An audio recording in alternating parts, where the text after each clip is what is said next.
Look at all those pods, man. Action. Look at that. That translates into happy, happy, happy, happy.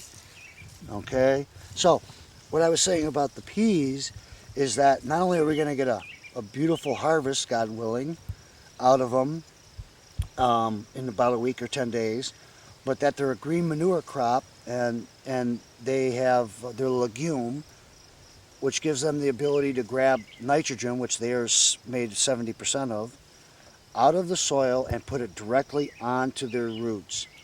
This is the organic farmer's fertilizer.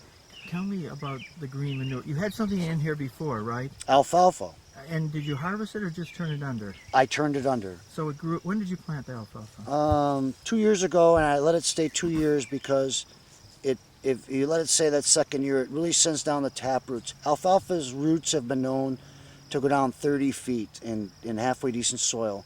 And what alfalfa is grown for is, besides the nitrogen capability, is that it breaks up compaction in the soil, and its roots are so deep that it brings up minerals up to the soil surface. And then if you work it into the top of the soil after you've harvested, which I'll do these peas, I'll rotivate it gently into the top, and I'll feed that back to the soil and the earthworms and all the living organisms. It's just, it's all natural. I mean, it's the way it should be. So you made a commitment 2 years ago to not do anything with this field except let the alfalfa work with the soil. You can't commit all your land. Just like I got alfalfa and mammoth clover and grasses over there and committed that land to that. I mean, most farmers will plant fence line to fence line, and you got to be able to give back to the soil. Otherwise, You got to use fertilizers. then you got to use them synthetic fertilizers, and that ain't gonna happen here. Let's get a close up of this. I mean, look at this job. Look at these pods. Can you see them through that lens? Sure. I mean, oh my Here, goodness. point at one that you like.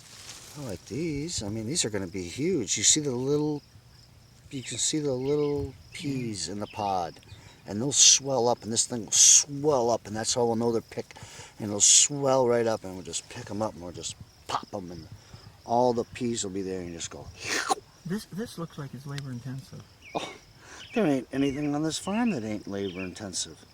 It's just the way it is. So every pea that I eat from It's the grocery hand-picked. store. Oh no. Oh no. No? Oh no. They have machines for that. In the grocery store, the farmers that supply grocery stores plant a lot of crops that have ripen up at the same time, or they have thicker skins, so the mechanical harvesters they use can pick them without damaging them. So they sacrifice a lot of nutrition and flavor for convenience. Me, that's the last thing I want, is everything to ripen up at one time. Are you saying that there's a machine that could pick these? I'm saying Looks complicated. there are machines that can pick this. There are machines that can pick everything on this farm. Every single thing on this farm can be picked mechanically. Lettuce harvesters, carrot harvesters, sweet corn harvesters. I mean, if I had the money for it, I could have one. I could have it. I don't want to be that big.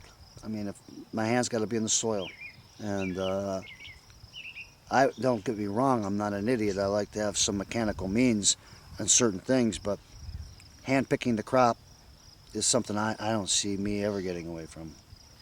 And so, who comes out here with you to do that? My coworkers, my family, anybody that's a sucker enough to think they could do it. Yeah. And it's, as you can see, you're bent over. You come up to the plant, you grab it, you try to separate what's going on, and you start picking. Pick into your bucket. Pick into your bucket. Next plant, pick into your bucket. And those are long ass rows. I mean, take a look down them rows, those are long.